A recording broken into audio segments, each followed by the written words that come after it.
bien sûr qu'elles le sont. D'abord, c'est un sujet qui demeure tabou que d'évoquer la violence au féminin. Et pour autant, elle existe, mais elle prend des atours très différents. Par exemple, peu nombreuses sont les femmes qui rejoignent les hommes dans la violence physique. Ça arrive, à coup sûr ça arrive, mais par exemple, sur 100 situations de violence physique, 95 seront sous l'égide masculine. 5% seulement relèveront d'une teneur féminine.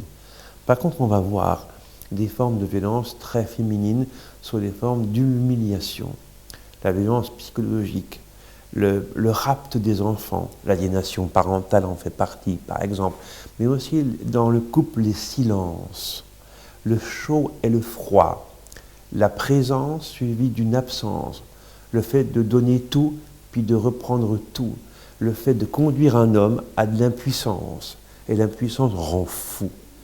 Quand elles agissent ainsi, les femmes font véritablement preuve d'une incroyable violence et conduisent parfois, mais ce n'est pas le cas pour toutes, loin de là, mais conduisent parfois les hommes devenus impuissants à n'avoir d'autres trouvailles pour s'exprimer que de frapper à leur tour. Mais dans cette combinaison-là, on voit bien que dans ces cas précis, qui ne sont pas généraux, surtout pas, il y a une combinaison entre la violence au féminin et la réponse violente.